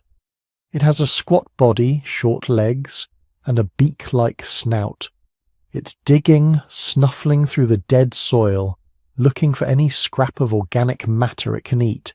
This is Lystrosaurus, and for the next 5 million years, it will be the most successful land animal on the planet. Lystrosaurus was a mammal-like reptile technically called a dicynodont. Before the extinction, it had been just one of dozens of similar species. Nothing special, not the biggest, not the fastest, not the most specialized. Just a medium-sized herbivore that could eat almost anything plant-based and survive in a variety of environments. But those characteristics, the ones that made it unremarkable before the catastrophe, those were exactly what made it perfect for surviving after. Because here's what the fossil record shows. In the immediate aftermath of the Great Dying, Lystrosaurus made up 95% of all terrestrial vertebrate fossils. Not 95% of herbivores, not 95% of reptiles, 95% of all land animals with backbones. The entire world had become Lystrosaurus world. Why? What made this unassuming creature so successful when everything else was dying? First, size. Lystrosaurus was small, at least compared to many of the animals that went extinct. Most species weighed between 20 and 90 pounds. Small body size meant low food requirements. When vegetation was scarce and every calorie mattered, being small was an enormous advantage. You needed less food to maintain body temperature, less food to power movement, less food to reproduce. A large predator might need to eat 10% of its body weight every day. Lystrosaurus could survive on scraps. Second, metabolism. As a mammal-like reptile, Lystrosaurus had a metabolism somewhere between cold-blooded reptiles and warm-blooded mammals. It could regulate its body temperature somewhat, but it didn't burn calories as fast as true warm-blooded animals. This metabolic flexibility meant it could be active when conditions were good, hunting for food and reproducing, but it could also slow down dramatically during harsh periods, reducing its energy needs to almost nothing. Think of it like having a car that can run on premium fuel when available, but can also switch to economy mode and get 200 miles per gallon when necessary. That kind of efficiency was life or death in the post-extinction world. Third, diet. Lystrosaurus wasn't picky. Its beak-like mouth could process tough, fibrous plant material. It could eat roots, digging them up with its powerful front limbs. It could consume fungi, which were probably one of the most abundant food sources in the immediate aftermath, growing on all that dead plant matter. It could even eat soil, extracting whatever organic content remained. When you can eat almost anything, you survive conditions that would starve specialists. Fourth, behavior. Fossil evidence suggests Lystrosaurus was a burrower. Its robust front limbs and compact body were perfect for digging. And burrowing was perhaps the single most important survival skill during the extinction. Underground, you escaped the worst temperature extremes. Underground, you found moisture even when the surface was baked dry. Underground, you avoided toxic gases that accumulated at ground level. Most importantly, underground, you could estivate, entering a hibernation-like state that allowed you to wait out the worst conditions without depleting your energy reserves. Some Lystrosaurus burrows show multiple occupation layers, suggesting animals return to the same refuges year after year, generation after generation, while the surface world remained inhospitable. But Lystrosaurus wasn't alone. Other survivors shared similar characteristics. Take the small reptiles that made it through. Most were insectivores with generalist diets. They could eat any arthropod they could catch. They were small enough to hide in crevices and burrows, and critically, they laid eggs with tough, leathery shells that could survive weeks or months of drought. This reproductive strategy was crucial. Live birth, which some advanced reptiles had evolved by the late Permian, required the mother to provide continuous resources to developing young. If you were starving, you couldn't reproduce, but egg-laying decoupled reproduction from immediate resource availability. You could produce eggs during brief favourable periods, then the eggs could wait, sometimes for months, until conditions improved enough for them to hatch. It was like having a biological pause button that let you spread reproduction across time, increasing the chances that at least some offspring would hatch during survivable conditions. In the oceans, the survivors tell a similar story. The worst-hit environments were reef ecosystems and the deep ocean, but some zones escaped the worst effects. Shallow coastal waters that were well mixed and oxygenated could support life even during the anoxia. Certain deep-sea trenches, isolated by geography and ocean currents, maintained pockets of oxygenated water. These refugia became lifeboats for marine species, and the animals that occupied them shared predictable characteristics. Small body size again, low metabolic rates, ability to tolerate variable conditions. The brachiopods, those ancient shellfish that had dominated Permian seas, nearly went extinct. But a few species survived in isolated refugia. They had shells that could seal completely, allowing them to wait out anoxic periods. They could filter feed on whatever organic particles drifted by. They didn't need much to survive, just enough. Some survivors were what biologists call living fossils, species that have remained virtually unchanged for hundreds of millions of years. Horseshoe crabs, for example. They existed before the Great Dying. They survived it. And 251 million years later, they're still here, virtually identical to their Permian ancestors. Why? Because their survival strategy was so effective it never needed to change. Horseshoe crabs can survive in low oxygen water. They can go weeks without eating. They can tolerate extreme temperature variations. They reproduce by laying thousands of eggs in shallow water, playing the numbers game. Most offspring die, but with thousands produced each year, enough survive. That strategy worked before the extinction. It worked during the extinction. It still works today. Coelacanths are another example. These ancient fish were thought to have gone extinct with the dinosaurs until fishermen caught one off South Africa in 1938. Turns out they'd been surviving in deep ocean refugia for over 400 million years, including through the Great Dying. Their secret? Living in deep, stable environments where conditions change slowly, having a low metabolic rate that let them survive on minimal food, being generalist predators that could eat almost any fish or squid they encountered. When the surface world was burning, the deep ocean, despite its anoxia in many regions, maintained some pockets where life could persist. And the coelacanths, already adapted to low oxygen, low light conditions, were perfectly suited to ride out the catastrophe in their deep water refuges. Insects survived remarkably well, all things considered. Yes, many species went extinct, but insects as a group made it through with their diversity largely intact. Why? Size again. A beetle requires almost no food compared to a vertebrate. Life cycle flexibility. Many insects can enter dormant states as eggs, larvae, or adults, waiting months or years for conditions to improve. Reproductive speed. Once conditions improved even slightly, insects could explode in population, producing multiple generations per year. And diet. Many insects are detritivores, eating dead plant and animal matter. In the aftermath of the extinction, when dead organic material covered the landscape, these insects suddenly had an enormous food supply. They probably thrived during the early recovery period, which is exactly what the fossil record suggests. But here's what's really remarkable about the survivors. They weren't just lucky. They had been pre-adapted for catastrophe by previous smaller environmental challenges.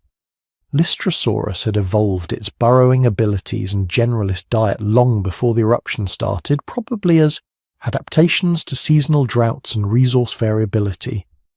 The reptiles with drought-resistant eggs had developed that strategy to deal with normal dry seasons. The deep ocean fish were already adapted to low oxygen. None of them evolved their survival traits during the extinction. That would have been impossible. Evolution by natural selection takes many generations, and the extinction happened too fast. Instead, they survived because they already had, through evolutionary accident, the exact traits needed to endure the catastrophe. It's like being the one person at a party who happens to be wearing a raincoat when a freak storm hits. You didn't wear the raincoat because you predicted the storm. You just got lucky that your existing choice happened to be perfect for unexpected circumstances. This tells us something profound about extinction and survival. It's not about being the strongest or the smartest or the most specialized. It's about being flexible, being generalist, being able to tolerate variable conditions. The creatures that went extinct during the Great Dying weren't inferior. Many were magnificently adapted to their environments. The gorgonopsids were apex predators, perfectly designed for hunting. The pariasaurs were superbly adapted for processing enormous quantities of vegetation. The reef-building organisms had created the most productive ecosystems in the ocean, but they were specialists. They required specific conditions to survive, and when those conditions disappeared, they had nowhere to go. The survivors were different. They were the species that could survive anywhere, eat anything, tolerate conditions that would kill more specialized organisms. They were life's insurance policy against catastrophe, existing in the background during normal times, but ready to inherit the Earth when everything went wrong. And inherit it they did. For 5 million years after the extinction, Lystrosaurus and its fellow survivors occupied an emptied world. Competition was minimal. Predators were scarce. Resources, once the initial catastrophe passed, were abundant relative to the tiny populations that had survived. It was like being given the keys to an entire planet with almost nobody else around. Some Lystrosaurus populations spread across Pangaea, travelling thousands of miles into territories that had been occupied by dozens of other species before the extinction. Fossils of essentially identical Lystrosaurus have been found in South Africa, Antarctica, India, China, and Russia. For a slow-moving herbivorous animal, that kind of distribution is unprecedented.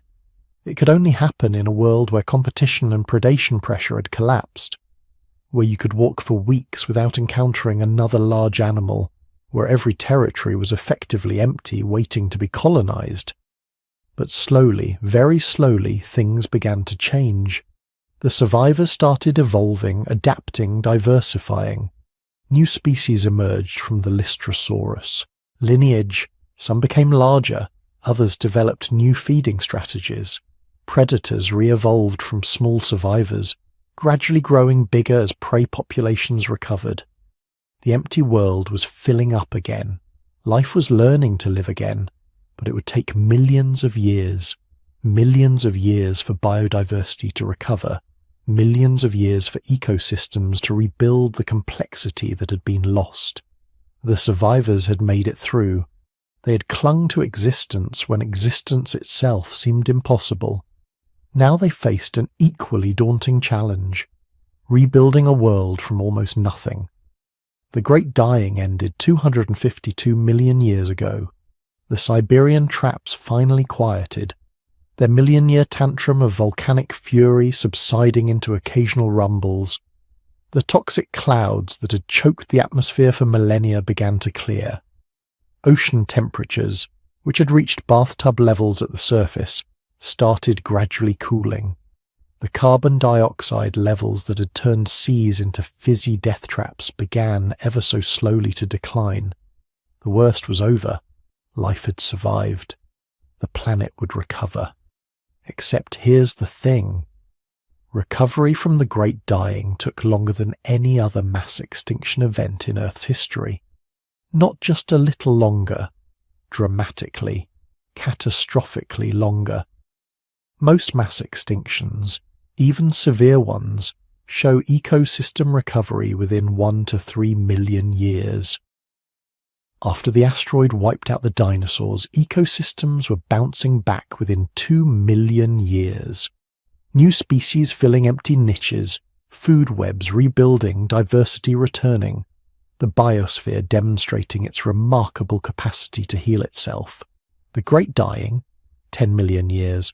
Some regions took even longer, Full recovery of marine reef ecosystems didn't happen for 80 to 10 million years. Forest ecosystems on land took 5 to 6 million years to reach pre-extinction complexity. Why? What made this recovery so brutally slow? Because the Great Dying didn't just kill species, it broke the Earth system itself. It damaged the fundamental mechanisms that allow ecosystems to function and recover. Think of it like this. Most mass extinctions are like a forest fire. Devastating, yes. Kills most of the trees, destroys habitat, wipes out populations, but the soil remains. The nutrients are still there, often enriched by ash. Seeds survive underground. Within years, new growth appears. Within decades, you have young forest. Within centuries, you can barely tell there was a fire. The Great Dying was different. It wasn't just a forest fire. It was a forest fire that also poisoned the soil, killed the seed bank, contaminated the groundwater, and then set up conditions that caused smaller fires to keep breaking out for millions of years afterward. The early Triassic period, the 10 million years immediately following the extinction event, was characterized by what paleontologists call delayed recovery. The world didn't just snap back to normal once the Siberian trap stopped erupting. Instead, it entered a prolonged period of environmental instability that kept ecosystems from rebuilding properly. Ocean temperatures remained elevated for millions of years, 5 to 10 degrees Celsius warmer than modern seas. Not hot enough to kill everything, but hot enough to prevent normal ecosystem function. Warm water holds less oxygen, so the ocean anoxia that had devastated marine life during the extinction event didn't fully resolve. Dead zones persisted in many ocean basins. Coastal areas that should have been teeming with life remained empty, lifeless stretches of water too toxic to support complex food webs. Carbon dioxide levels stayed high, meaning ocean acidification continued to make life difficult for any organism trying to build shells or skeletons. This wasn't a one-time catastrophe you could survive and move on from. This was a permanent environmental stress that kept preventing recovery every time ecosystems tried to rebuild. On land, things weren't much better. Forest ecosystems had been completely destroyed during the extinction event. In their place, something strange appeared. Fungal spikes. Geological layers from the early Triassic show massive increases in fungal spores and decomposer organisms. This tells us the early recovery period was dominated by decay. The world was covered in dead vegetation, and fungi were the main organisms breaking it down. Forests trying to regrow had to compete with these fungal masses. Young trees couldn't establish themselves properly. Soil communities couldn't rebuild. The whole terrestrial ecosystem was stuck in a kind of ecological limbo, not dying, but not really recovering either. Climate instability made everything worse. The early Triassic shows evidence of wild temperature swings, possibly caused by the damaged carbon cycle trying to restabilize itself. Some periods saw temperatures spike suddenly, likely from massive releases of methane from still destabilizing ocean sediments. These temperature spikes would trigger smaller extinction pulses, killing off whatever new species had managed to establish themselves. It's like trying to rebuild a house during an ongoing earthquake. You start laying foundation, another tremor hits, you have to start over, you get walls up, another shock knocks them down. Eventually you'll succeed, but it's going to take a hell of a lot longer than if the ground would just stay still. But life is stubborn. Life is patient. Life doesn't give up.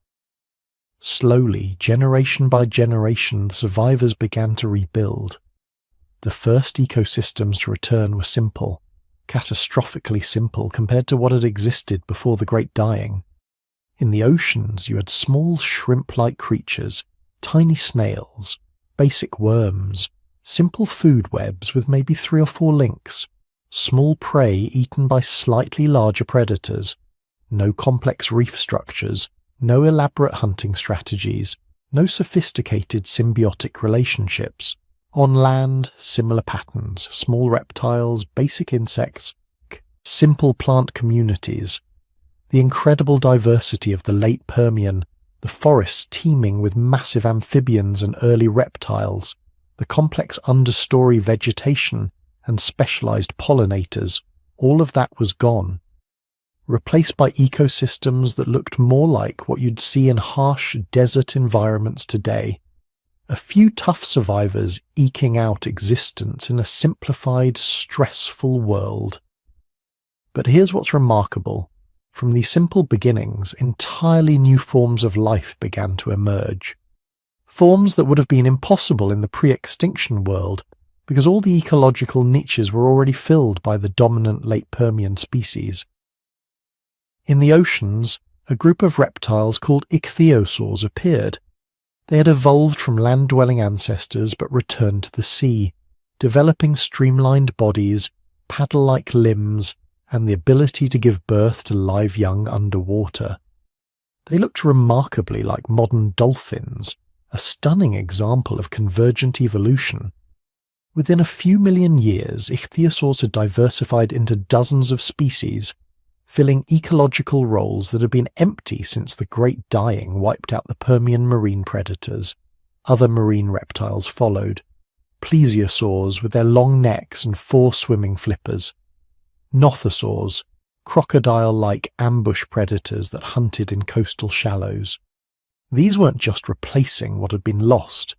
They were creating entirely new types of marine ecosystems, pioneering survival strategies that had never existed before. On land, the changes were even more dramatic. The dominant land animals of the late Permian had been synapsids, the group that would eventually give rise to mammals, but during the Permian had evolved into a spectacular array of reptile-like forms. The Great Dying hit synapsids particularly hard. Most lineages went extinct. In their place, a different group began to rise, archosaurs, the ancestors of crocodiles, pterosaurs, and dinosaurs. During the Permian, archosaurs had been relatively minor players, small and unimpressive compared to the dominant synapsids. After the Great Dying, with their competitors eliminated, they exploded in diversity. Within 5 million years, archosaurs had evolved into dozens of new forms. Some became large herbivores, replacing the massive dicynodonts that had dominated before. Others became swift predators, filling the roles left empty by the extinct Gorgonopsians. By 10 million years after the extinction, archosaurs completely dominated terrestrial ecosystems, and from this group would eventually emerge the most famous animals in Earth's history, dinosaurs. The first true dinosaurs appeared around 230 million years ago, about 20 million years after the Great Dying. They started small bipedal predators no bigger than dogs or cats, but they had advantages that would eventually make them rulers of the planet. More efficient respiratory systems that let them sustain activity levels impossible for other reptiles, more upright, or posture that made them faster and more agile. Possibly even the early stages of warm-bloodedness, allowing them to remain active in cooler conditions. Over the next 20 million years, dinosaurs diversified explosively. Massive, long-necked sauropods evolved to reach high vegetation. Armored ankylosaurs developed elaborate defensive adaptations. Theropods, the predatory dinosaurs, grew larger and more sophisticated, eventually producing some of the most formidable predators in Earth's history. The age of dinosaurs, which would last for 165 million years, was a direct consequence of the Great Dying. The extinction event that nearly destroyed all life also created the ecological opportunity that allowed dinosaurs to evolve and dominate. In the skies, pterosaurs were pioneering powered flight, something no vertebrate had achieved before. In the seas, the new marine reptiles were establishing complex food webs. The world was being remade, reconstructed from the ruins of the Permian extinction. But the process was agonizingly slow. Marine reef ecosystems, the complex communities of corals, sponges, algae and fish that had covered tropical shallows during the Permian took 8 to 10 million years to truly re-establish. The corals that built these new reefs weren't even the same species as the ones that had built Permian reefs. Those were extinct. These were new forms, evolved from simple coral ancestors that had survived the extinction event. Forest ecosystems on land showed similar patterns. The first forests to return after the Great Dying were dominated by a single type of plant, Pleuramia, a small club moss relative that grew in dense stands but created very simple forest structure. No towering canopy, no complex understory, just uniform stands of similar plants. It took millions of years for true forest diversity to return, for the complex layered ecosystems with multiple tree species, diverse ground cover, and specialized pollinators and seed dispersers. The Great Dying had fundamentally changed what kind of organisms could be successful. Before the extinction, being big and dominant was often the winning strategy. After the extinction, flexibility and adaptability mattered more. The survivors and the new groups that evolved from them tended to be generalists, organisms capable of exploiting multiple food sources and surviving in variable conditions. This shift had permanent consequences. The composition of Earth's biosphere was fundamentally altered. Synapsids, which had dominated the Permian, were reduced to small, mostly nocturnal forms that would eventually evolve into mammals but wouldn't regain ecological dominance for another 185 million years. Archosaurs and their descendants became the dominant large animals on land and in the air. New types of marine organisms, particularly the marine reptiles and later the teleost fish, took over the oceans. Even the basic structure of ecosystems changed. Permian ecosystems had relatively few species, but those species were often highly abundant. Post-Great Dying ecosystems showed higher diversity but lower abundance of individual species. Food webs became more complex with more links and more redundancy built in. This might have been an evolutionary response to the extinction itself, selection favouring ecosystem structures that were more resilient to environmental shocks. The recovery also showed something else. Tipping points and cascading failures are incredibly difficult to reverse. Once the Earth system had flipped into its catastrophic state, with runaway warming, ocean anoxia and methane release, it couldn't just flip back quickly. The system had to work through the consequences, slowly rebalancing carbon cycles, reoxygenating the oceans, re-establishing normal weather patterns. This should terrify us, because we're conducting a similar experiment right now. We're dumping carbon dioxide into the atmosphere at rates that rival or exceed what happened during the Siberian Traps eruptions. We're warming the planet, acidifying the oceans, disrupting weather patterns.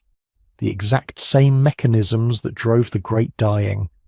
The difference is we're doing it faster. The Siberian Traps erupted for 1 million years. We've been burning fossil fuels for about 200 years, and we've already changed the atmosphere more than most volcanic episodes in Earth's history. If we push Earth systems past critical tipping points, the Great Dying tells us what happens. Recovery takes millions of years, not thousands, not even hundreds of thousands. Millions. That's the timescale on which Earth systems rebalance themselves after catastrophic disruption. We won't be around to see that recovery. Neither will most of the species currently alive. The biosphere would eventually heal, would eventually rebuild, would eventually create new and possibly wonderful forms of life. But it would do so without us. The Great Dying teaches us that Earth is resilient on geological timescales, but fragile on human timescales. Push it too far, and it breaks. It will eventually fix itself, but not in time to matter to the species that broke it. That's the real lesson of the long recovery. Life survives, life adapts, life rebuilds. But the life that emerges from catastrophe is not the same as the life that went in. The world that emerged from the Great Dying was fundamentally different from the world that existed before. New dominant groups, new ecosystem structures, new evolutionary pathways. The survivors inherited a transformed planet, and so will our descendants if we're not careful. So here we are, 252 million years after the worst day in Earth's history, after the Siberian traps erupted, after the oceans turned toxic, after 90% of all species disappeared into extinction. And the question we need to ask ourselves is, what does any of this mean for us? What can creatures living in the 21st century possibly learn from catastrophes that happened so deep in time that the numbers barely make sense? Because here's the thing, the Permian extinction shows us something that's easy to forget in our day-to-day lives. Life on Earth, all of it, every forest and ocean, every food web and ecosystem, it's all far more fragile than we think. The late Permian world wasn't weak or vulnerable. It was the product of hundreds of millions of years of evolution. Complex ecosystems filled with animals that had spent eons perfecting their survival strategies. Apex predators like gorgonopsids that had no natural enemies. Marine ecosystems so productive they supported creatures we can barely imagine today. And it almost all died. Not because life wasn't tough or adaptable or resilient, but because the interconnections that made those ecosystems so successful also made them vulnerable. When the Siberian trap started pumping carbon dioxide and sulfur compounds into the atmosphere, they didn't just kill individual species. They broke the links that held everything together. Plants died, herbivores starved, predators followed, ocean chemistry changed, plankton collapsed, fish disappeared, everything above them in the food chain went extinct. The complexity that had taken hundreds of millions of years to build unraveled in geological instants. Now, I'm not going to stand here and lecture you about climate change or environmental responsibility. You're smart enough to draw your own conclusions. But I will say this. We're living through a period of rapid environmental change right now. Not as extreme as the Permian extinction, not even close, but faster than anything the world has seen since the dinosaurs disappeared. Species are going extinct at rates that rival major extinction events. Ocean chemistry is changing. Carbon dioxide levels are rising faster than at any point in the last 66 million years.